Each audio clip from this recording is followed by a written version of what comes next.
Welcome to fair media. ఇవాళ మీతో share చేసుకోవాలనుకున్నటువంటి ఏకైక అంశం ద వక్ఫ్ అమెండ్మెంట్ బిల్, అనగా వక్ఫ్ సవరణ బిల్లుకు వ్యతిరేకంగా ఈ నెల 17వ తేదీ జంతర్ మంతర్ దగ్గర ఆల్ ఇండియా ముస్లిం పర్సనల్ లా బోర్డు వాళ్ళు ధర్నా చేయడం అనేది, ఆ ధర్నా సక్సెస్ఫుల్ కావడంతో వాళ్ళు ఇచ్చినటువంటి పిలుపు మేరకు దేశవ్యాప్తంగా అక్కడక్కడ ఇతర రాష్ట్రాల్లో, దేశంలో ఉన్నటువంటి వివిధ ప్రాంతాల్లో ప్రజలు రెస్పాండ్ అయ్యి మసీదుల దగ్గర ధర్నా ప్రదర్శనలు, ప్లాకార్డ్స్ చూపెడుతూ తమ యొక్క నిరసనను, ఈ బిల్లును వెనక్కి తీసుకోవాలని మోడీ ప్రభుత్వానికి డిమాండ్ చేసినటువంటి సందర్భాన్ని పురస్కరించుకొని ఆల్ ఇండియా ముస్లిం పర్సనల్ లా బోర్డు ఈసారికి రెట్టింపు ఉత్సాహంతో ఇక్కడ స్ట్రాటజిక్గా అని చెప్పాలంటే రాజకీయ ఎత్తుగడలలో ఒక భాగంగానే సరిగ్గానే రాజకీయాలను అర్థం చేసుకున్నట్టు ఈ ముస్లిం పర్సనల్ లా బోర్డు యొక్క కేంద్ర నాయకత్వం నిర్ణయించి అంచనా కూడా వేసినట్టుగా ఇక్కడ మనకు కనబడుచున్నది. ఎందుకనంటే ఈ నెల 26వ తేదీ అనగా ఎల్లుండి బీహార్ రాజధాని పాట్నాలో వాళ్ళు ధర్నా ప్రదర్శనలను చేయడానికి అక్కడ ఉన్నటువంటి ముస్లిం ప్రజానికానికి మరియు తమ సభ్యులందరినీ కూడా అక్కడ పెద్ద ఎత్తున నిరసనలను తెలియజేయడానికి ఒక కార్యక్రమాన్ని చేపట్టింది. అట్లాగే 29వ తారీఖు రోజు అనగా ఆంధ్రప్రదేశ్ రాజధానిలో కూడా అక్కడ ముస్లింలు ధర్నా చేయాలని, ఈ యొక్క వక్ఫ్ సవరణ చట్టాన్ని రద్దు చేయాలని చెప్పి అక్కడ ధర్నా చేయడానికి కూడా ముస్లిం ప్రజానికానికి పిలుపునిచ్చింది. ఆ పిలుపునివ్వడంతో పాటు తమకు సభ్యులైనటువంటి వాళ్ళు కూడా ఆంధ్రప్రదేశ్ మరియు బీహార్ పాట్నా ప్రాంతాలలో ఉన్నందున వాళ్లకు ఈ యొక్క కార్యక్రమానికి బహిరంగంగానే తమ యొక్క దేశవ్యాప్తమైనటువంటి ఆందోళనలకు ఇది రెండవసారి ఒకే నెలలో పిలుపునియడం కాస్త ఇది ఒక రకంగా చెప్పాలంటే దుందుడుకుగానే మరియు ఆలోచించి ఇతర సంఘాలతో చేసిందా, వాళ్ళు ఇతర సంఘాల వాళ్లతో కోఆర్డినేషన్లో చేస్తుందా, లేకుంటే దేశంలో ఉన్నటువంటి వేలాది సంఘాలతో ముస్లిమ్స్ అందరూ కూడా కనీసానికి ఒక ప్రాంతంలో 10 అయినా కానీ వాళ్లకు వేరే సంస్థలు ఇతర పేర్లతో అవి వాటి యొక్క ఉనికి కోసము అవి పని చేస్తున్నటువంటి సందర్భంలో ఇవన్నిటినీ కూడా పక్కకు పెట్టి ఆల్ ఇండియా ముస్లిం పర్సనల్ లా బోర్డు అనేది ఇది ఒక ధార్మిక సంస్థ. ఈ యొక్క ధార్మిక సంస్థకు సంబంధించి భారతదేశంలో నెలకొన్నటువంటి హిందూ మతోన్మాద శక్తులకు వ్యతిరేకంగా ఎట్లాగోనైతే కమ్యూనిస్టులు మరియు బీజేపీ వ్యతిరేక శక్తులు, సెక్యులరిస్టులు, అంబేద్కర్ వాదులు, ముస్లింస్, బుద్ధిస్టు, జైన్స్ మరియు ఇతర సంబంధించినటువంటి సిద్ధాంత రీత్యా బీజేపీ పార్టీ మరియు ఆర్ఎస్ఎస్ పార్టీ, బజరంగ్ దళ్ లాంటి హిందుత్వ సంస్థలను వ్యతిరేకించేటువంటి నేపథ్యము కల, సిద్ధాంతము గల ఆర్గనైజేషన్స్, రాజకీయ పార్టీలు కానీ ఎలక్షన్స్లో పార్టిసిపేట్ అయ్యేటి కానీ ఎలక్షన్లలో పార్టిసిపేట్ కాకుండా వ్యవహరించేటువంటి ప్రజల్లో పనిచేసేటువంటి ఆర్గనైజేషన్స్ కానీ వీటిని పూర్తి స్థాయిలోనే పనిచేస్తున్నప్పటికీ బీజేపీ పార్టీని కేంద్రంలో అధికారంలోకి రాకుండా నివారించడంలో ఇవన్నీ కూడా విఫలమైన సందర్భాన్ని కూడా మనం చూసినాము కూడా గత సంవత్సరము ఎలక్షన్ల ఫలితంగా. కాకపోతే ఇక్కడ సంతోషపడవలసినటువంటి అవసరం ఏముండే అంటే 2019లో జరిగినటువంటి పార్లమెంట్ ఎన్నికలలో వచ్చినటువంటి 300+ సీట్లు తగ్గి 240 వరకే పరిమితమైనందున ఈ పరిమితమైనటువంటి సీట్లను మోడీ అధికారంలోకి 3వసారి వచ్చినటువంటి సందర్భాన్ని పురస్కరించుకుని ఆంధ్రప్రదేశ్లో ఉన్నటువంటి తెలుగుదేశం పార్టీ అధ్యక్షులైనటువంటి నారా చంద్రబాబు నాయుడు సమర్థన వలన తాము గెలిచినటువంటి ఎంపీల సపోర్టుతో, అట్లాగే జేడీయూ జనతాదళ్ యునైటెడ్కు చీఫ్ మినిస్టర్గా ఉన్నటువంటి బీహార్ రాష్ట్రానికి నితీష్ కుమార్ కూడా సపోర్ట్ చేస్తున్నందున ఈ రెండు పార్టీల సపోర్టు మీదనే మోడీ మరియు షా ప్రభుత్వాలు మనుగడ సాగిస్తున్నందున వాళ్ళు మితిమీరినటువంటి అధికారాన్ని ఉపయోగించుకున్నటువంటి సందర్భంలో కూడా ఈ యొక్క ఆల్ ఇండియా ముస్లిం పర్సనల్ లా బోర్డు స్ట్రాటజికల్గానే ఇటు ఆంధ్రప్రదేశ్లో మరియు బీహార్ రాష్ట్రంలో పాట్నాలో కూడా వాళ్ళు ధర్నా ప్రదర్శనలకు శ్రీకారం చుట్టినట్టు కనబడుతున్నది. దీని తర్వాత కూడా వాళ్ళు అనగా దీర్ఘకాలికమైనటువంటి పంధ నిరసన ప్రదర్శనలు కానీ లేకుంటే తమ యొక్క వాయిస్ ద్వారా మీటింగ్స్, సభలు, సమావేశాలు, నిరసనలు, ధర్నాలు చేపట్టే అవకాశాలు కూడా ఇక్కడ కనబడుతున్నందున, ఎందుకనంటే 17వ తారీఖు నుండి మళ్ళీ 26వ తారీఖు అనగా వారం రోజులలోనే వాళ్ళు ఒక కార్యాచరణను, ఒక కార్యక్రమాన్ని ప్రకటించిన దరిమిలా వాళ్ళు చొరవ తీసుకుని ముస్లిమ్స్ ఉన్నటువంటి భారతదేశం అనగా 14.20 ఉన్నటువంటి పర్సెంటేజ్, ఇది ఈ యొక్క లెక్క 21 ఉన్నటువంటి అప్పుడు జనాభా లెక్కల ప్రకారంగా చెప్పగలుగుతున్నారు. కానీ అంతకంటే ఎక్కువ ఉండవచ్చు. ఇప్పుడు ఉన్నటువంటి పరిస్థితులలోనైతే మళ్ళీ ఏ రకమైనటువంటి జనాభా లెక్కలు జరుగుతాయి, లేకుంటే ఈ యొక్క పార్లమెంటు యొక్క పరిధులను, ఆ సీట్లను పెంచేటువంటి ఆ డీలిమిటేషన్ బిల్లుపై కూడా దేశవ్యాప్తంగా సీరియస్ చర్చలు జరుగుతున్నటువంటి ఈ యొక్క పరిణామ క్రమంలో ముస్లింస్కు నాయకత్వం వహించడానికి ఇక్కడ మరియు హిందూ మతోన్మాదానికి మరియు ముస్లిముల ఉండేటువంటి మతోన్మాదానికి ఆ చెల్లుకు చెల్లు ఆ చెడుకు ఈ చెడు కొట్టిపారేసి ముస్లింలపై జరుగుతున్నటువంటి దాడులను కానీ, ముస్లిం యొక్క మత ప్రార్థనా స్థలాలపై, దర్గాలపై మరియు వీళ్ళ యొక్క శ్మశాన వాటికలపై, అట్లాగే వీళ్ళకు ఉన్నటువంటి హెరిటేజ్ సైట్స్, భారతదేశంలో ఉన్నటువంటి ముస్లిమ్స్కు సంబంధించిన హెరిటేజ్ సైట్స్ అనగా ఇవి ముస్లింలకు సంబంధించినవి కాకుండా యునెస్కో గుర్తించినటువంటి సైట్స్ 43గా ఇక్కడ భారతదేశంలో పేర్కొనబడుచున్నవి. అవి కల్చరల్గా, సాంస్కృతికంగా అందులోపల 35 కల్చరల్ సైట్స్ ఉన్నవి. తరువాత 7 న్యాచురల్ సైట్స్ ఉన్నవి. ఇందులోపల ఈ హిందూ మతోన్మాదానికి ప్రజలకు మరియు ముస్లిం ప్రజల రియాక్ట్ కావలసినటువంటి రీతిని ఐడెంటిఫై చేయడంలో దాదాపుగా 95%, 98% ప్రజలు అనగా ఇటు అంబేద్కరిస్టులు కానీ, ఇటు కమ్యూనిస్టులు కానీ, ఇటు కమ్యూనిస్టులు కాకుండా, అంబేద్కరిస్టులు కాకుండా సోషలిస్టు అనబడేటువంటి వాళ్ళు కానీ, సెక్యులరిస్టులు అనబడేటువంటి వాళ్ళు కానీ, డెమోక్రాట్స్ అనుకునేటువంటి వాళ్ళు కానీ, లేకుంటే మాకు ఏ రాజకీయాలతో సంబంధం లేదు, మేము మంచి వాళ్ళమే అని ప్రొఫెషనల్స్ క్యారియరిజంలో కొట్టుకోపోయినటువంటి దశను ఇక్కడ చూస్తున్నాము. అట్లాగే హిందూ మతోన్మాదానికి వ్యతిరేకంగా సైడ్ ఎఫెక్ట్గా ఇక్కడ కుల ఉన్మాదాలు కూడా తయారున్నవి. ఈ కుల ఉన్మాదులు కూడా ఏ ఒక్క సంఘానికి ఒక అగ్ర నాయకత్వం, హిందుత్వానికి నాయకత్వం వహిస్తున్నటువంటి బ్రాహ్మణ్యానికి మాత్రమే ఈ యొక్క కుల సంఘాల యొక్క పిచ్చి కానీ, కుల సంఘాల యొక్క అత్యున్నత దశ అయినటువంటి వాళ్లే కాకుండా ఇది ఎస్సీలలో కూడా ఉన్మాదులు తయారైపోయారు, ఎస్టీలలో కూడా ఉన్మాదులు తయారైపోయారు. ఒక్కొక్క క్యాస్ట్కి ఒక్కొక్క రకమైనటువంటి పరిధులను నిర్ణయించుకొని తమ వాళ్ళెవరు, బయటి వాళ్ళెవరు అనబడేటువంటి ఒక సంకుచితమైనటువంటి భావాలతో ఏర్పడినటువంటి సంఘాలు. ఈ సంఘాలు బయటికి ఏ రకంగా చెప్పుకున్నా, ఏ రకంగా బయట ఫోకస్ చేసుకున్నా తమ పని చేసేటువంటి వాళ్ళ పట్ల కానీ, ఇక్కడ వ్యవహరించేటువంటి ఇతర వ్యక్తులతో, ఇతర కుల సంఘాలతో కానీ, ఇతర మత సంఘటనలతో వాళ్ళు వ్యవహరించేటువంటి తీరును కూడా చాలా రిజర్వ్గాను, చాలా ఒక రకంగా చెప్పాలంటే ఎక్కడ ఈ హిందుత్వవాదుల దాడికి గురవుతాము అని చెప్పి 2 రకాలుగా కూడా వ్యవహరిస్తూ చాలా సాఫ్ట్ కార్నర్, సేఫ్ కార్నర్ మరియు స్ట్రాటజికల్గా వాళ్లకు ఏది అంటకుండా, ఏది ముట్టకుండా ఉండేటువంటి వ్యవహరిస్తున్నటువంటి తీరులో ఇక్కడ ముస్లింలకు నాయకత్వం వహిస్తున్నది ఏ ఒక్క రాజకీయ పార్టీ కూడా కాదు అని ఖచ్చితంగా మేము చెప్పగలుగుతున్నాము. ఎందుకనంటే చాలా మంది తమకు తాము కమ్యూనిస్టులు అనుకున్నా, తమకు తాము నక్సలైట్స్ అనుకున్నా, లేదా తమకు తాము సిపిఐఎంఎల్ పార్టీకి అనుసరించేటువంటి మాకు మావోయిస్టులకు సంబంధించి కానీ, ఈ యొక్క చైనా పంథాను అనుసరించేటువంటి వాళ్ళు కానీ,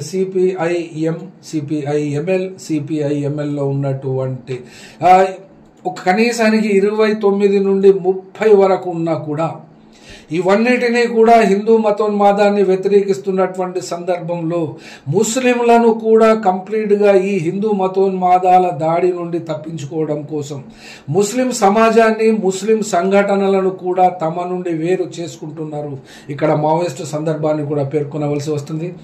మావోయిస్టు సందర్భము అంటే మావోయిస్టు పార్టీ నెట్వర్క్లో ఉన్నటువంటి వాళ్లకు ఈ కుల పట్టింపు మత పట్టింపులు ఉంటాయని ఎవరూ నమ్మడానికి లేదు. అట్లాగే మాకు కూడా ఆ రకమైనటువంటి నమ్మకాలను మేము కలిగి లేము. ఎందుకంటే మావోయిస్టు నెట్వర్క్లో ఉండడము అంటే ఖచ్చితంగా సాయుధులుగా ఉండాలి, వాళ్ళ దగ్గర ఒక వెపన్ ఉండాలి లేదా యూనిఫామ్ అయినా ఉండాలి. ఆ రకానికి దారి తీసినటువంటి మావోయిస్ట్ పార్టీ యొక్క స్ట్రాటజీ చెప్పుకోవాలి అనుకుంటే వాళ్లకు ఈ కులము మతము ఇంకా అంటుకోలేదు అని ఖచ్చితంగా చెప్పగలుగుతున్నాము.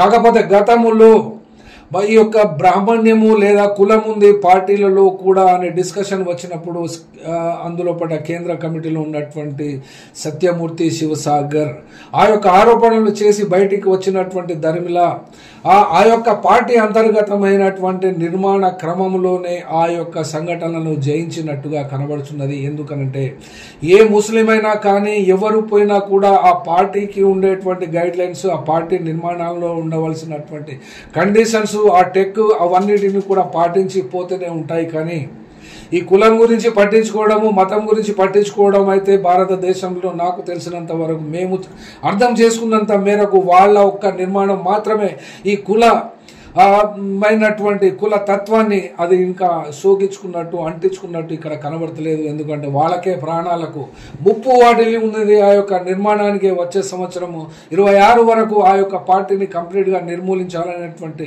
నేపథ్యం ఉన్న ఈ దరిమిలా వాళ్ళ రక్షణకు వాళ్ళ మనుగడకి ప్రమాదమైనప్పుడు ఈ యొక్క అందరిలాగా లీగల్గా ఉన్నటువంటి ప్రతి రాజకీయ పార్టీ అనగా రాజకీయ పార్టీ పరంగా ఈసీఐతో రిజిస్ట్రేషన్ చేసుకున్నటువంటి పార్టీలు దాదాపుగా 99% ఇవి మతోన్మాద వ్యతిరేకమా మతోన్మాద అనుకూలమా ఈ రెండు వర్గాలుగానే విడిపోయినవి. ఈ రెండు వర్గాలకు వ్యతిరేకించేటువంటి వాళ్ళు ముఖ్యంగా ఇప్పుడు ఇంతకుముందు చెప్పినట్టు అంబేద్కరిస్టులు కూడా, అట్లాగే కమ్యూనిస్ట్ లీగల్గా సిపిఐ కానీ సిపిఎం కానీ మళ్ళీ చూసుకుంటే సిపిఐఎంఎల్ కానీ ఇవన్నిటినీ కూడా ఆ మతోన్మాదులను వ్యతిరేకిస్తూనే తాము ఏదో ఒక కులము గొడుగు కింద ఏదో ఒక కులము యొక్క ప్రాపకములో ఏదో ఒక కులము యొక్క మనుగడలో పనిచేస్తున్నాయి అని ఖచ్చితంగానే చెప్పగలుగుతున్నాము. నాయకత్వ స్థానానికి వస్తే నాయకత్వ స్థానం కాకుండా జిల్లా స్థాయి నుండి పై స్థాయికి మాత్రమే ఇది చూడగలుగుతాము. కానీ కింది స్థాయిలో ఫీల్డ్ లెవెల్లో ఫీల్డ్ వర్క్ చేసేటువంటి వాళ్ళలో ఇక్కడ గ్రామీణ వాతావరణం అనగా ఒక హ్యాబిటేషన్ తీసుకున్నా, ఒక గ్రామ పంచాయతీ తీసుకున్నా కూడా ఆ రకమైనటువంటి ఇక్కడ విభజన మరియు ఆ యొక్క నిర్మాణంలో ఆ క్రమం ఇక్కడ కనబడదు. కమ్యూనిస్టు పార్టీల విషయానికి వస్తే ముఖ్యంగా ఎందుకనంటే వాళ్ళు పనిచేసేటువంటి నిర్మాణాలు కూడా ఆ రకంగా ఉంటాయి. కాబట్టి ఈ ఎలక్షన్ సందర్భంలో వచ్చినా కానీ ఎలక్షన్స్లో అనుసరించేటువంటి స్ట్రాటజీ తీసుకున్నా కూడా ఆ రకమైనటువంటి దృష్టి ఉన్నందున ఈ యొక్క ఆల్ ఇండియా ముస్లిం పర్సనల్ లా బోర్డు తీసుకునేటువంటి నిర్ణయాలకు సంబంధించి కూడా ఇది ధార్మిక సంస్థనే అయినప్పటికీ ముస్లింలకు భారతదేశంలో ఏ ఒక్క రాజకీయ పార్టీ కానీ ఏ ఒక్క రాజకీయ పార్టీ అంటే దాదాపుగా 90% మంది మేము భారతదేశ వ్యాప్తంగా ధర్నాలు మీటింగులు రౌండ్ టేబుల్స్ ఇవన్నిటిని ప్రజలను కలుసుకునేటువంటి సందర్భాల్లో సంఘటనలను కలుసుకునేటువంటి సంఘటన మీన్స్ ఆర్గనైజేషన్స్ను కలుసుకునేటువంటి క్రమాల్లో దేశవ్యాప్తంగా అటు కాశ్మీర్ నుండి మొదలుపెడితే ఇటు కన్యాకుమారి అటు నాగాలాండ్ నుంచి మొదలుపెట్టుకుంటే ఇటు జైపూర్ వరకు తిరిగినటువంటి సందర్భాలలో కూడా ఇక్కడ తెలంగాణ రాష్ట్రం ముఖ్యంగా అసదుద్దీన్ ఓవైసీ ఏఐఎంఐఎం పార్టీ గురించి మాత్రమే చెప్తారు. ఆ యొక్క పార్టీ ముస్లింలకు అనుకూలమైనటువంటి నినాదాలు ఇస్తే ఇవ్వవచ్చు. అసదుద్దీన్ ఓవైసీ పార్లమెంటులో నిలబడి ముస్లింలకు సంబంధించినటువంటి వాయిస్ రేస్ చేస్తే చేయవచ్చు. అమిత్ షాను సూటిగా కళ్ళలోకి చూసి మాట్లాడగలగవచ్చు. నరేంద్ర మోడీని కూడా చూసి స్ట్రైట్గా మాట్లాడవచ్చు. అధైర్యపడకుండా ఛాలెంజ్లు చేయవచ్చు. కానీ ఇంటర్నల్గా వాళ్ళు చూసినా కూడా వాళ్ళ యొక్క ఏఐఎంఐఎం పార్టీ హైదరాబాదుకు మాత్రమే పరిమితమైపోయింది.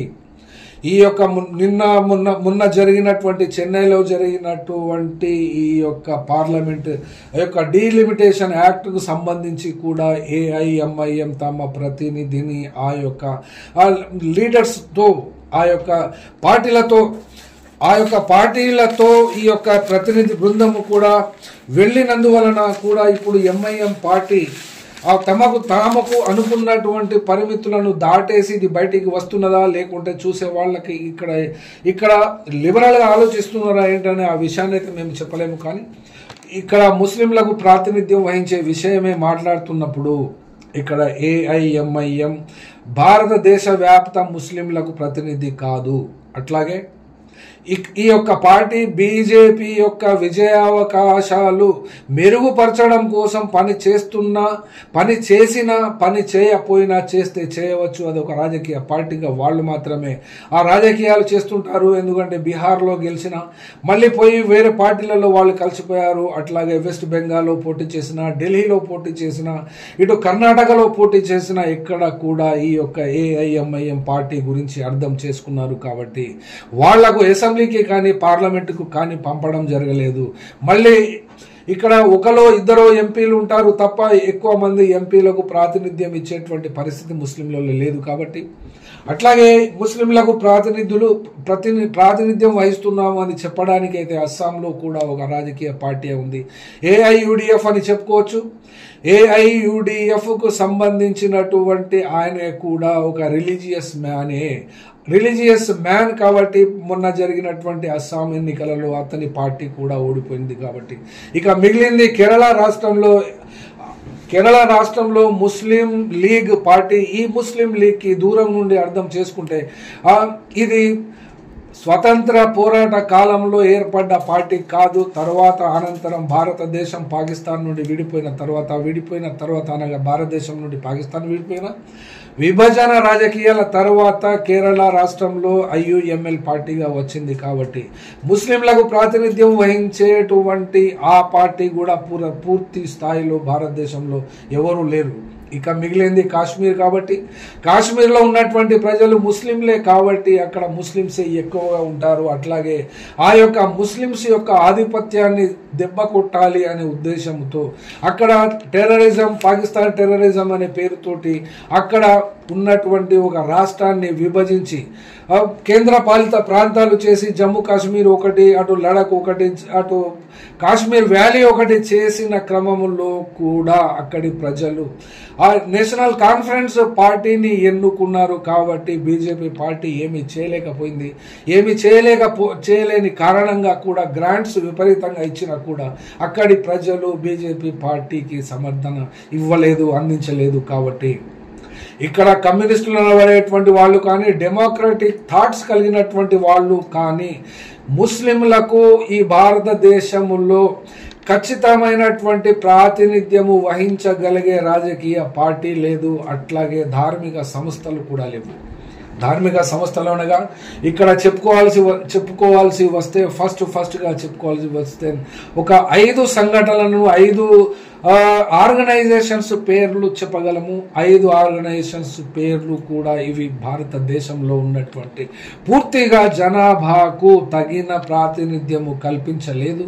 కాబట్టి ఈ యొక్క ధార్మిక సంస్థల పేర్లు ముస్లింలతో మాత్రమే ఉండగలిగినటువంటి ధార్మిక సంస్థలు ఏంటంటే ఒకటి అహ్లే సున్నతుల్ జమాత్ అంటారు దాన్ని, అహ్లే సున్నత్. ఈ యొక్క అహ్లే సున్నత్ జమాత్ సంబంధించి దీంట్లో ఎంతమంది ఉన్నారు దేశవ్యాప్తంగా ఆ లెక్కలు గత వీడియోలో కూడా మేము చెప్పాము. కాబట్టి అహ్లే సున్నత్ తర్వాత అహ్లే హదీస్ జమాత్ అంటారు. ఈ అహ్లే సున్నత్ జమాత్కు దేశవ్యాప్తంగా ఒక అధ్యక్షుడు కానీ, ఒక కార్యనిర్వాహక అధ్యక్షుడు కానీ, జనరల్ సెక్రటరీ కానీ, దేశవ్యాప్త నెట్వర్క్ కోఆర్డినేషన్ కలిగి ఉన్నటువంటి వాళ్ళు ఎవరూ లేరు. అట్లాగే అహ్లే హదీస్ జమాత్ ఇది ఒక జమాత్. దీనికి 40-50 లక్షల మంది ఉంటారు. కానీ ఇక్కడ భారతదేశంలో ఉన్నటువంటి కోట్ల ముస్లిం జనాభాకు కూడా ఇది ప్రతినిధి కాదు. అట్లాగే జమాతే ఇస్లామీ హింద్ కూడా ఇది ముస్లిం ప్రజల యొక్క ప్రతినిధి కాదు, మరియు ముస్లిం ప్రజల ఆలోచనలకు అభిప్రాయాలకు ప్రాతినిధ్యం వహించడం లేదు. అట్లాగే బాబ్రీ మసీదు కూల్చివేత కాలంలో ఏర్పడినటువంటి ఆల్ ఇండియా ముస్లిం పర్సనల్ లా బోర్డు బాబ్రీ మసీదు ధ్వంసము తర్వాత ఆ యొక్క వాయిస్ కానీ అందులోపట ఉన్నటువంటి నాయకత్వం వహించినటువంటి వాళ్ళందరూ కూడా వయస్సు రీత్యా కాల గర్భంలో కలిసిపోయారు. కాబట్టి ఇప్పుడు ముస్లింలకు ప్రాతినిధ్యం వహించడానికి ఈ యొక్క వక్ఫ్ సవరణ బిల్లుకు వ్యతిరేకంగా ముస్లిం పర్సనల్ లా బోర్డు ముందుకు వస్తున్నందున దీన్ని యొక్క పిలుపుకు ఢిల్లీ జంతర్ మంతర్లోనైతే రెస్పాన్స్ ఇచ్చారు. ఢిల్లీ ముస్లిమ్స్ మరియు దేశవ్యాప్తమైనటువంటి ముస్లిమ్స్ కూడా తమ తమ ప్రాంతాలలో నిరసన వ్యక్తం చేసి, కానీ ఇప్పుడు ఈ నెలలో అనగా 26వ తారీఖు పాట్నాలో ఏ రకమైనటువంటి నిరసన ప్రదర్శన జరుగుతుంది, దాని వలన నితీష్ కుమార్ ప్రభుత్వం మీద ఎంత మేరకు ఒత్తిడి తేగలుగుతారు ఈ యొక్క ఆల్ ఇండియా ముస్లిం పర్సనల్ లా బోర్డు అనేది ఆ రోజు మాత్రమే 26వ తేదీ రోజు పాట్నాలో జరగబోయేటువంటి ప్రదర్శన సక్సెస్ఫుల్ అయిన తర్వాత మాత్రమే ఇది తేలే అవకాశం ఉంటుంది.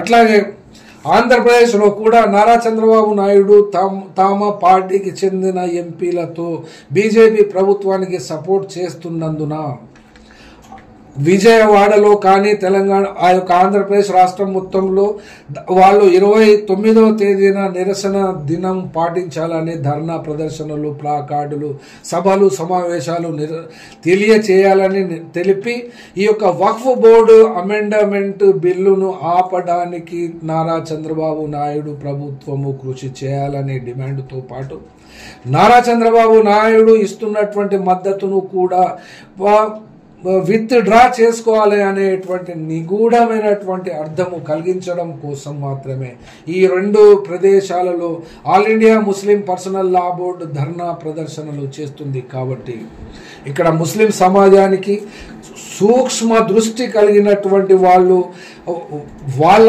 సమస్యల పట్ల సానుభూతి కలిగినటువంటి వాళ్ళు మాత్రమే ముస్లిం సమాజాన్ని, ముస్లిం కల్చర్ను, ముస్లిం యొక్క మనస్తత్వాన్ని అర్థం చేసుకోగలరు. కానీ దూరము నుండి ఒడ్డున ఉండి ఆ యొక్క నది యొక్క లోతును, ఆ యొక్క సముద్రం యొక్క లోతును పరిశీలించాలంటే అదే పాలక వర్గాల మనస్తత్వము, పాలక వర్గాల పార్టీల ఆలోచన విధానము.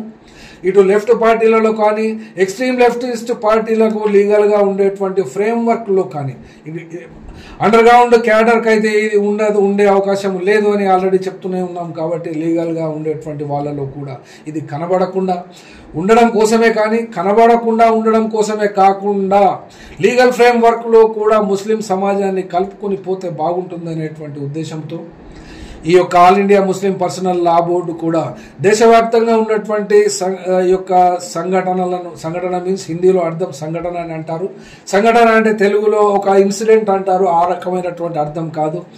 ఇప్పుడు ఈ మధ్యకాలంలో నేను మాట్లాడుతున్నటువంటి ఉర్దూ కానీ హిందీ కానీ వాటి మీద కూడా కోడిగుడ్డు మీద ఈకలు పీకేటువంటి కార్యక్రమాలు మా దగ్గర కూడా కామెంట్స్లో చేస్తున్నారు. చేయండి కామెంట్స్, ఎంత చేసినా అంత మాకు మంచి వస్తుంది. కానీ ఈ యొక్క ఉర్దూ భాష యొక్క ఉనికి ఎప్పుడు పుట్టింది ఏంటనేది మేము ఒకసారి వీడియోలో చెప్పాము, మరొకసారి కూడా వీడియోలో చెప్తుంటాము. అప్పుడు మీరు ఎంతవరకు నిలబడతారు, మేము ఎంతవరకు నిలబడతాము అనేది ఈ యొక్క వచ్చేటువంటి భవిష్యత్తు కార్యాచరణలో మాత్రం తెలుస్తుంది. కాకపోతే ఇప్పుడు ఈ జరగబోయేటువంటి 26వ తేదీన బీహార్ రాష్ట్రం పాట్నాలో మరియు 29వ తేదీన ఆంధ్రప్రదేశ్ రాష్ట్రంలో ఆల్ ఇండియా ముస్లిం పర్సనల్ లా బోర్డుకు ఎంతవరకు ముస్లిం ప్రజానీకం రెస్పాండ్ అవుతారనేది వేచి చూడాలి. ఆ రోజుల తర్వాతనే మళ్ళీ మీ ముందుకు ఇటువంటి వీడియో మీద వస్తాము. Thank you very much.